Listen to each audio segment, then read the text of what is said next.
Next question is one of my favorite.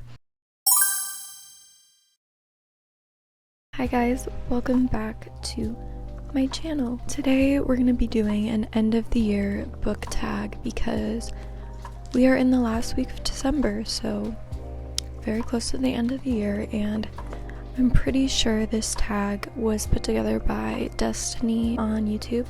You probably know her, but if you don't, definitely go watch her video because she put this tag together and came up with all the questions. So I think there was 23 questions, but I decided I'm not going to do all 23 because I didn't have an answer for some of them, so I'm going to answer 17 of the questions. And yeah, I'm excited to film this. This might be my last video of the year, or my December reading wrap-up might be that, but whichever you see first. But we're just gonna get started. I'm not gonna hold up books for this because it's just a pain to like find all my books, so I will just show pictures or something. And I do have like more than one answer for some of these just because I'm indecisive, but let's get into it. Like I said, I'm not gonna answer all the questions she did in her tag, but I am going to answer a majority of them. I have my little notebook here with all the questions and my answers, so if I'm looking down, sorry about it. Kind of starting off on a negative note, but I just did these in the order that she had them listed. So, most disappointing read of 2023. I would say my most disappointing read of 2023 was Great and Precious Things by Rebecca Yarros, because I read, I believe, 4 or 5 books by her this year, and that was the only one I didn't enjoy. I gave it like 2 stars, and that was me being generous. I didn't like the book because I felt like it had no plot and it was super repetitive, and it just wasn't for me. It wasn't really good in my opinion. I feel like it didn't really showcase how well her writing is like her other books do. But yeah, I would say that was the most disappointing book that I read, because I do love all her other books, so I was expecting to love that one. Next question is underdog book of the year, and for me, I think this book was an underdog book of the year because I feel like a lot of people talked about it when it initially came out because of the cover. So the book I chose for this is You Again by Kay Goldbach. I talked about this book in my last video. I think this is an underdog book because it came out this year in the fall time and everyone was obsessed with the cover of it, and everyone was talking about it, and then I feel like after that no one really spoke about it. At least I didn't really see a lot of people talking about it. I don't know if a lot of people just didn't get to reading it yet, but for me, this was an underdog book of the year. It was so good. It was one of my top romance books of the year. It's strangers to enemies to friends to lovers, so it's about 2 people that are like going through really bad breakups in their lives and changes in their lives, and they become friends and they can't deny the chemistry between each other, and it's just a really good, solid romance book in my opinion. That's my underdog book of the year. Next question is a book that was overhyped. I have 2 books for this because honestly these were 2 of my most anticipated reads of the year, and I do think they were a little overhyped. I know, I guess like just the people I watch or the reviews I looked at, a lot of people hyped this book up so much, and once I read them I just didn't get the hype. So my first one is Wildfire by Hannah Grace. So this is the sister book to Icebreaker. I loved Icebreaker, so I was super excited to read this book, and a lot of people were saying that Wildfire was better than Icebreaker and they liked it a lot more than Icebreaker, but that was not the case for me. I did not love Wildfire. It was just okay in my opinion. I think I gave it 3 stars. I just really wasn't connected to the characters, and I didn't love the kind of setting and overall plot, I guess. And then my second book that I thought was overhyped was Yours Truly by Abby Jimenez. I really like all the other books I've read by her, but in my opinion I didn't really love Yours Truly. I've heard a lot of people say that's their favorite book by her. That wasn't the case for me. I just didn't really connect to the characters. It was a good book. I didn't love it. A lot of people gave it 5 stars. I gave it 3 stars. So those are 2 books that were just okay in my opinion, but I think they were really hyped on TikTok and stuff like that, but I just didn't get the hype. But that's okay. Everyone has their opinions, you know? Next question is favorite book couples of the year. I have two answers for this. First, I'm gonna say, drumroll please. My favorite book couple of the year is Win and Harriet from Happy Place by Emily Henry. I'm obsessed with them. I literally wish they were real people and I could like look on their Instagram and like see how they're doing. Is that weird? I don't know. I just really loved their chemistry between one another, and I really think that they were meant to be. Like, I don't know, I just love that book, love the characters. I love them as individuals as well as a couple. So that is one of my favorite couples of 2023. And then I decided to pick one more couple, or the other couple I chose is Tris and Four from the Divergent series, because I read that this year and I never read it before, and I love the movies, so I was really excited to read this series. And honestly, I loved them in that series. I really thought you got more romance in the books than you did in the movies. I feel like there were a lot of extra scenes and like the connection was stronger in the books. So I love Tris and Four, Theo James, everyone knows. One of my favorite couples for sure. Okay, next question is a book that surprised you. I really branched out this year within different genres I've never really have gotten into before, and I picked two books for this answer because they're both two books that I was skeptical about reading because they were in genres I've never gotten into. They both didn't really sound like something that would interest me that much, but I ended up really loving both these books. I gave them pretty high ratings. So the first book that I chose for this answer is Vicious by V.E. Schwab's, and this is a, I think, like, magical realism fantasy book. Honestly, I don't really feel like getting too much into this, but I remember that people had like superpowers, and that's all I really remember, but it was written so well and it definitely made me want to read more books in that genre. Yeah, I'm sorry, I'm not really describing the book or like giving a summary of the book because I can't think about it. I can't really think right now, but look it up. I really liked that book. And then another book that surprised me this year was A Flicker in the Dark. So this is a psychological thriller. This book was recommended to me by my friend and she picked it out for me.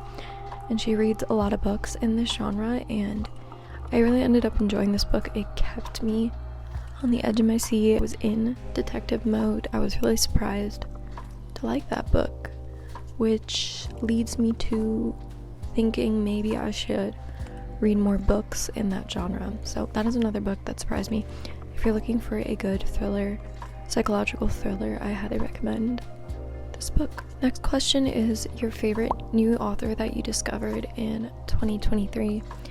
And I chose two authors, and the way I chose this was based on like how many books I read by the author and then also the ratings I gave the books. So my first answer for this is Dolly Alderton. She's definitely one of my new favorite authors. I discovered her at the very beginning of this year. Her book, Everything I Know About Love, was the first book I read this year, and I loved it. And I love her writing, and I especially love that book because it's about her life. It's a memoir, and I've read a couple other books by her, and I just really enjoy her writing and her as an author, obviously. And then the second author that I discovered this year that I chose for this answer that is a new favorite is Rebecca Yarros, and I know a lot of people, she's really popular right now, but I did discover her this year and I've read almost all her books. All but one I gave 4 or 5 stars. So I really love her writing and the way she tells stories, and yeah. If you're gonna check out any books by her, my favorite is The Last Letter, and obviously Fourth Wing is good. The Things We Leave Unfinished, also very good, but that is my answer for that. Next question is one of my favorite. Next question is best adaptation of the year. And you already know what I'm gonna say. Daisy Jones and the Six, by far. This was adapted into a show, which I think was so perfect for the way the book was written, and you know, I think if it was made into a movie it just wouldn't have worked because there's just so many layers to the characters, and I don't know, I really love how they adapted it into a show. You can watch it on Amazon Prime. I watched it twice already this year, and it's so cool because the actors actually learned how to play instruments and sing. So like all the like music in the show is actually the actors singing and playing the instruments. They released a literal album from Daisy Jones and the Six, the band, and it has all the songs on it. Honestly, I'm so obsessed. So yeah, that is my favorite adaptation. I highly recommend it. The show made me love the book and the characters even more than I already did, so I had to pick that. Next question is the longest book you read in 2023. I honestly don't know if this is the longest book in length. I think it is, but like this book looks massive. The pages are very big and there's a lot of pages. I think it's like 600 plus pages. I'm pretty positive this is the longest book I read this year. And that book is Binding 13. This book follows like two teenagers and their romance. Yeah, I don't really love YA romance, and this one was definitely had heavier topics in it. I know a lot of people love this series and these characters. There's like 2 other books. This is the longest book I read. That's my answer to this question. I don't really have much to say about this book. I didn't love it. It was alright. I don't know if I'm gonna continue the series. I gave it 3 stars, I think. But yeah, that's that. Next question is fun. This is your favorite book covers. One of my favorite book covers that came out this year is Good Material by Dolly Alderton, and I have the UK cover because it came out in December and I had to have it immediately, so I ordered it from a bookstore in the UK, and I absolutely love this cover. The colors, it's just so bold and bright, and I just love it. So that is definitely one of my favorite covers. And the US version, the US cover is also, it's like pretty similar, and I might have to buy it just because I want both covers. But yeah, that is definitely one of my favorites. And then I chose another cover. I chose Magnolia Parks by Jessa Hastings. I don't know, I just really love this cover. I know a lot of people are indifferent about the original covers, but I just love it. Because after you read the book and you look at the cover, there are so many like Easter eggs on the front of the book. There's meaning to everything that's on this cover. So I think it looks good, and I enjoy how it actually has like meaning behind it. So next question I'm gonna answer is a book you haven't stopped thinking about. I'm sure you can guess it. I kind of have 2 answers for this. I'm gonna say Happy Place and Alone with You in the Ether. Both of these are romance books, but they're both very different. All the characters in these books are so, like, have so much depth to them, and I haven't stopped thinking about them. Truly, like, I literally wake up in the morning, brushing my teeth. I'm like, I already said I wished they were real. I love those books, and I can't stop thinking about them. What can I say? I'm going to reread them soon because I just can't. I need to. Next question is the cringiest book you read in 2023. Honestly, I could probably give you multiple answers for this because I DNF'd. I want to say like I DNF'd only 3 or 4 books this year. So I picked one book I DNF'd, and then I picked a whole series because I don't know if it really counts if I pick a book I've DNF'd because I technically didn't finish it and read it completely. But I'm gonna say this is one of the cringiest books that I attempted to read this year, which was Mile High by Liz Tomford. Definitely was really cringe to me. I don't know why. The romance was cringe. The writing was cringe. I couldn't bear to read on. Which is like, and if you like that book, that's totally cool. I'm not hating to you. Everyone has their own opinions, but that is just how I felt. So the cringiest book I read, I actually finished. It was a whole series that I finished, which I am so fucking surprised that I read the whole series because I truly didn't like any of the books. There was one that was like bearable, but it wasn't even good in my opinion. The Twisted series by Anna Huang. I would say that's one of the cringiest series I've ever read, and books. First book is probably one of the cringiest, yeah. I don't even want to get into that, but I absolutely just did not like the plot in any of those books. I didn't like the characters, I didn't like the writing, all of the above. And I think we're just gonna leave it at that. Now the next question is a book that you think was unpopular that you love. So I have 2 answers for this. First answer I have is Carrie Said I Was Back by Taylor Jenkins Reid. I think this book is pretty unpopular. It didn't come out this year, did it? No. I want to say it came out in 2022. It's her most recent release. Anyways, the reason I say this is an unpopular book that I loved is because there are so many other books that people talk about her when they immediately talk about her as an author, which is Daisy Jones and the Six and the Seven Husbands. I feel like those are the two books I always hear about when people talk about Taylor Jenkins Reid. So for that, I'm gonna say Carrie Soto is back. I read that this year and I absolutely loved it. It's not a romance. Well, there is a tiny bit of romance in that book, but there's a very strong female lead character in that book, which I really appreciate. And yeah, I wish more people talked about that book and read it, because she genuinely, all of her books are good, but I would say that's one of the books that I feel like is kind of unpopular, and I loved it and I think it deserves more attention. Next answer I have is The Love Wager by Lynn Painter, and the reason I picked this is because I feel like a lot of people know Lynn Painter for Better Than the Movies, and she's really known for her YA romance books. I really love this book by her, The Love Wager. I want to say I only have read Better Than the Movies and this book, but this is one of her adult romance books, and I feel like I don't see a lot of people talk about it, so I would say it's kind of unpopular.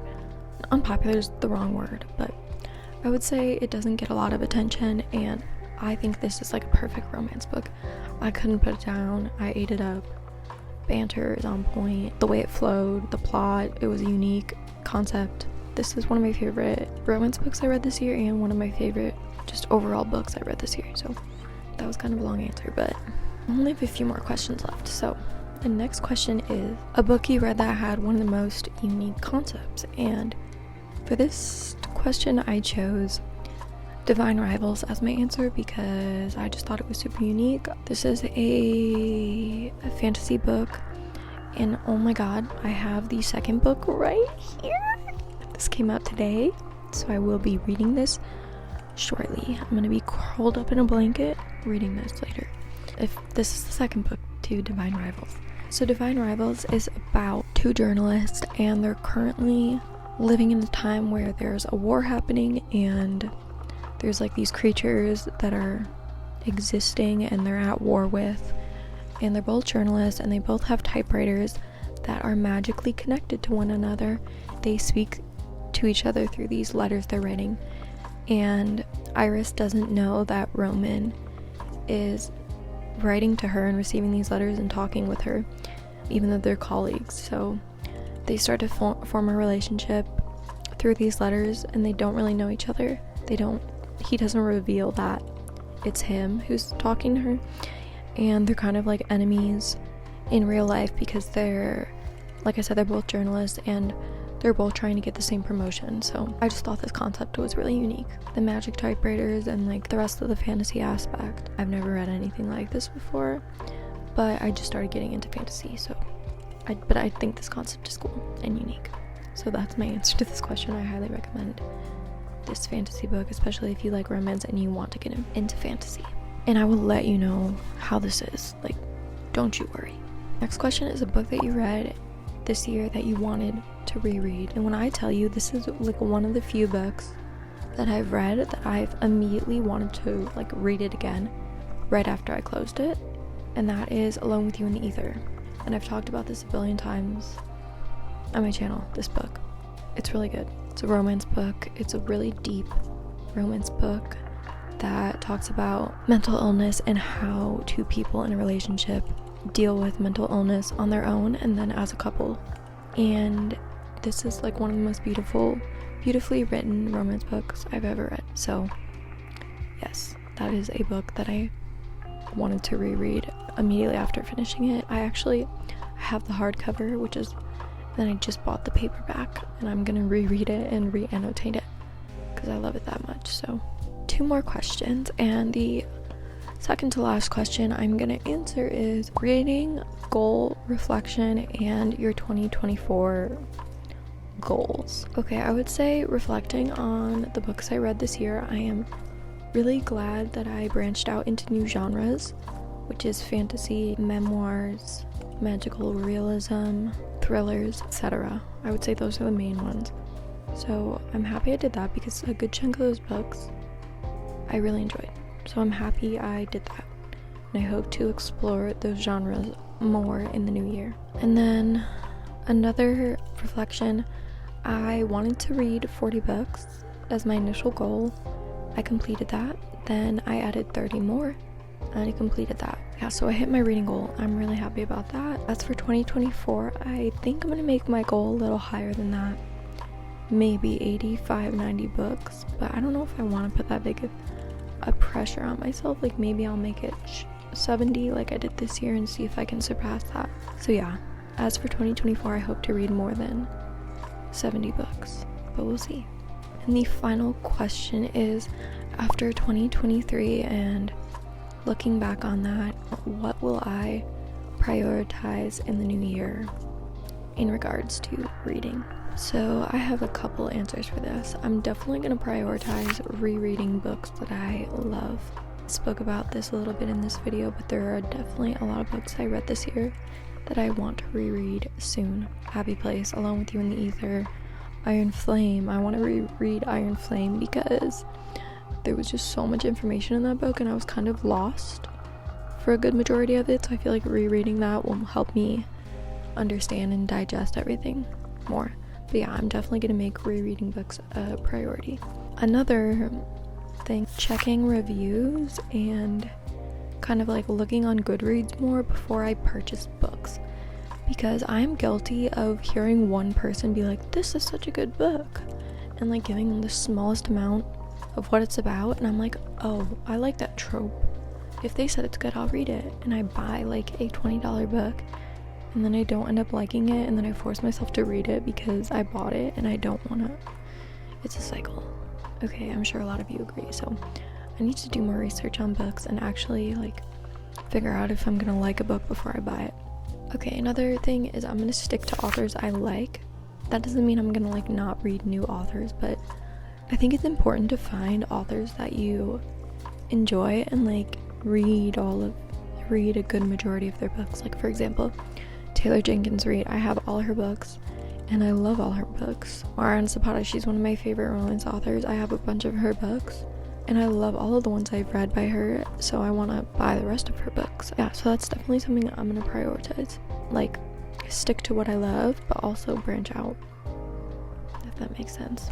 And then last thing I'm going to prioritize is to continue to try new genres. I kind of already, this kind of goes with hand in hand with my first answer. I do want to continue to explore new genres because it can't hurt and you might find new things that you really like. So I think that is it. This was a kind of long video, but I really enjoyed answering these questions and talking to you. If you want to do this tag, I will put all the questions in the description.